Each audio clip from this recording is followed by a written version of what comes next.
Hey, it's your girl Viva B, and I am coming in. I don't know, I just had a thought, and I was like, wow, maybe I should start calling this Car Chronicles because it seems like I'm always in the car, um, or leaving the gym or something, right before I come on to do a video. But I was just sitting and thinking today, and I don't know how many of you are kind of dealing with this. Um, I'm sitting here thinking, what hat am I going to wear today, right? So I just finished 8 hours of actually 9 hours of coaching. Um, like I told you, I'm a licensed therapist and I'm also a coach.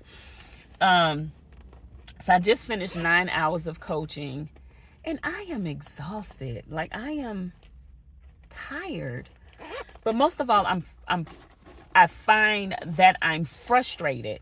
So for those of you who are just coming on, my name is Viva, Coach V, and I am a licensed therapist, and I'm also a life transitioning coach and a professional development coach with my W-2. And normally I come on, or I've started to come on, and I'm sharing little tidbits, not just for counseling or therapy, but also just everyday life, right? Because whether you're a therapist or not, or whatever your title is in society, you still deal with life, right? And I know that I've shared a couple of times about sharing different steps as far as taking better care of your health and building a team for yourself, and just making sure that you're good. And, my diagnosis with an autoimmune disease and all of those things. So one thing I just noticed, and I wanted to come on here and share this with you all about making sure that you take care of yourself and you set your boundaries. Because if you don't take care of you, nobody else will. That's just what it is. Nobody else will. So to back up, I shared with you all before that I was diagnosed with an autoimmune disease. And one of the things that my team, speaking of my physicians and all, have shared with me is, Viva, one of the things about this diagnosis is that you have to make sure that you maintain your stress. Well, I'm a coach. So I carry a lot of weight. I'm a wife, I'm a mother, I'm a grandmother, I'm a coach, I'm a therapist, I'm a designer. It's all of these titles, but in some of those titles, a majority of them, it carries a lot of weight because I'm always taking care of others, right?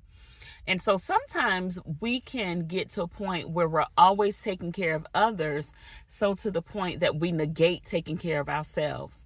What do I mean by that? We go the extra mile for those whom we love, right? We make sure that their appointments are scheduled. And I'm speaking about adults now, not children. Of course, we're going to take care of our kids or those that are younger than us, but we make sure that appointments are scheduled. We're making sure that people are well, most of us are trying to make sure that the people that we love, that we're leaving them in a better predicament than what they were before, right? And that's beautiful. That's absolutely beautiful. Recently, a couple of weeks ago, I talked about, from a biblical perspective, when it says love your neighbor as you love yourself, how are you putting all this love into someone else and you're not doing anything for you? Like you're completely empty. There's a drought going on with you. So back to what I'm talking about. One of the things that I've learned, especially after my team said, Viva, you have to maintain your stress levels because you get stressed so to the point that your cells are stressed, right? You're stressed from a cellular level, meaning you've taken care of everyone else. You've done all of these things and you've negated yourself in some areas. Now, I'm not talking about, let me go get my nails done. Let me go get my hair done, that type thing. It's how do you de-stress? So what I've learned is my husband and I went on vacation with another couple. We had an amazing time, right?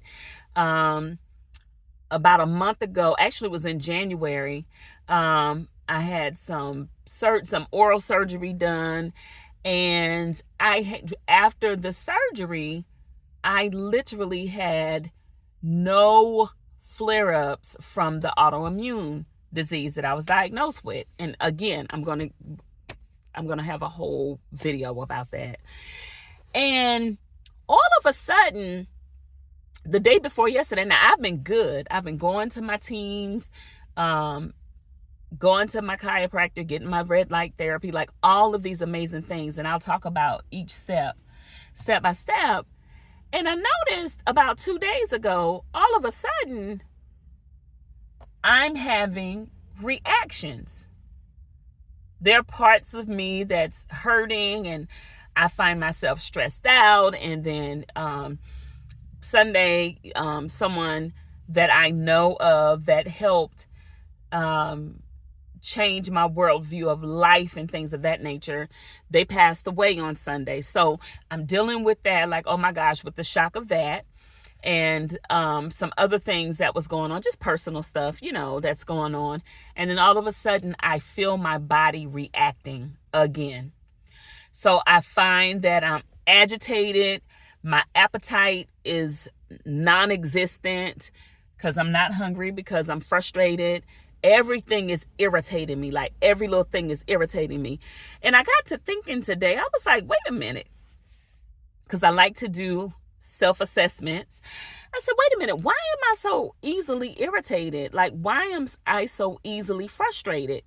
And I started sitting and thinking about what got me here. Well, the truth of the matter is, I've been carrying the weight of others.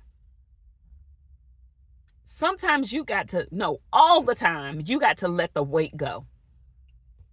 So I've been carrying the weight of others. I've been carrying the weight of my W-2. I've been carrying the weight of other situations that do not involve me, right? But I've been carrying the weight because I care. Like, I care about this person. I care about this other person. I care about the situation, whatever it may be. And I find myself caring more about it than what they do. Let me tell you something. This is something that I always tell my clients when I'm coaching them. I am not, and I say it verbally, but I've not 100% followed through all the time. And this was a reality check for me, because my body was like, okay, girl, if you don't follow through, we gonna check you. And that's what my body did. I say it all the time. I always say, I'm not going to make your emergency my emergency, and I'm not going to do more than what you're doing for yourself. I always say that. Easy to say. But when you are somebody that loves and passionate and care about other people just making it and making sure that they reach the success that you want them to reach, or you see such greatness in others and you're just seeing it and you're like, oh my God, you could do this, and this, and it's always running up against a brick wall like this, that is the time for you to back away. And I realized, wait, Viva, you're doing it again. I told you, just because I'm a therapist don't mean I'm a perfect person. I like to be transparent. So then that made me realize I am picking up weight again that does not belong to me. So my question to you is, what are some of the things in your life that you have experienced or that you've encountered that is really not yours, but you're dealing with the aftermath and the result of that, or the consequences of other people's choices, or what other people decide to do? And they sleeping at night. They sleeping at night and looking at you, depending on you and expecting you to fix it. So this is the season I challenge you and myself. This is the season to set your boundaries and be like, no is a complete sentence. I'm not saying to be mean or anything like that. What I'm saying, though, is to make sure that you're operating from a full cup. You cannot operate from an empty cup.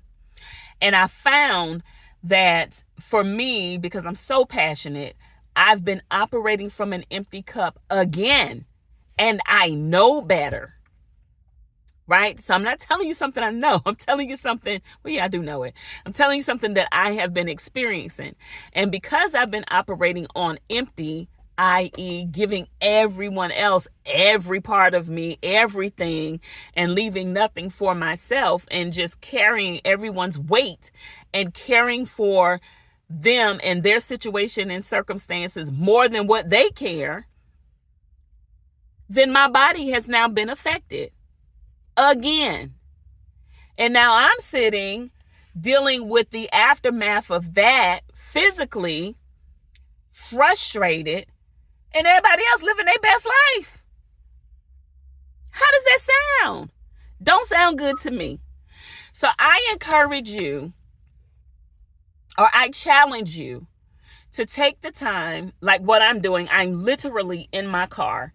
I have to, for me, in order to get my thoughts and everything together, I like to go and sit at water, or go be at the water, or go sit in a park or something like that. Just the one, to get some fresh air, and just to get away from everything, because I work from home, so everything is at home.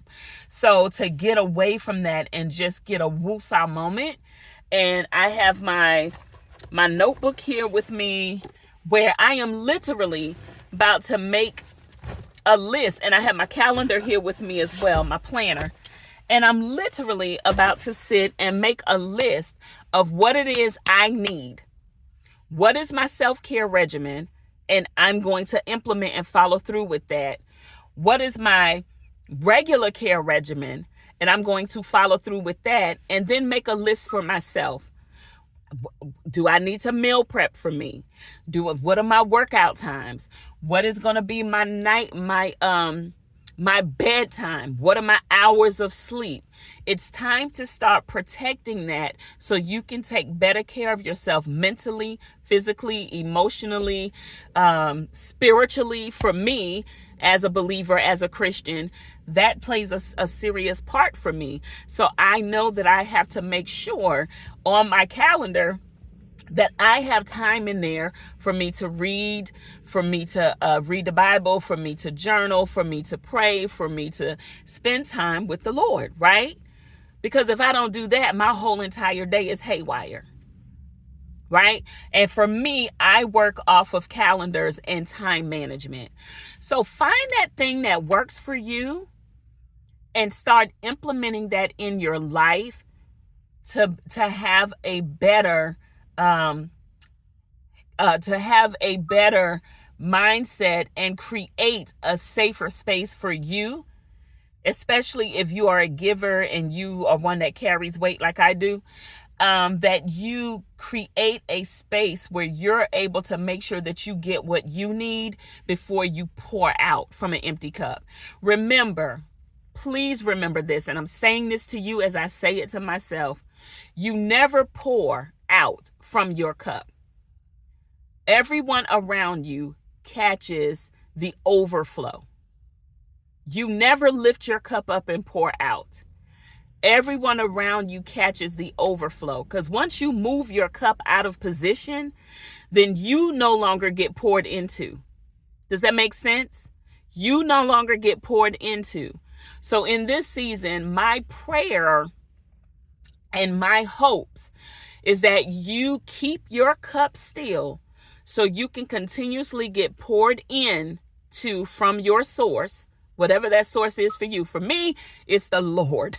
Okay, I need to get poured into. I need to be more in tune. I need to read the word. I need to worship. I need to journal. I need to spend time with my loved ones, those people who pour into me as well, or where we're doing a reciprocal encounter. They're pouring into me, I'm pouring into them, right?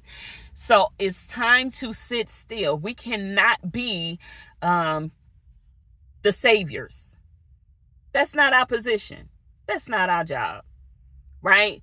So what are you going to do moving forward to make sure that you stabilize yourself to get what you need and others can catch the overflow? I challenge you. That's what I am going to start doing. Again, I fell off track, and now my body is telling on me. Like, my body just, cutting up, cutting up. So now my body is telling on me, and I got too many things to do. I don't have time to be sitting like this. So I encourage you, take the time to make sure you get what you need. Because even if you're on an airplane, the first thing they say when the flight attendants give you the safety precautions, they say before you reach to help anybody else, to put that oxygen mask on anybody else, please put the oxygen mask on yourself first. So let's go ahead and put our mask on to make sure that we're taking care of us. Let's make sure that we're being poured into and let others catch the overflow. I just wanted to drop in and say that. This was a car chronicle. I don't know. I might have some other car chronicles. This might be a new thing. I don't know. But again, I am Coach Viva B. I hope that you have an amazing day, an amazing week. Happy Tuesday, and I'll see you next time. And drop in the comments below, what are the things that you're doing to make sure that you stay full? I would love to know. If any of you have been diagnosed with any type of illness or whatever, what are the things that you're doing to make sure that you're taken care of, that you're good, before you go and carry the weight of other people? Until next time, I'll see you later. Bye.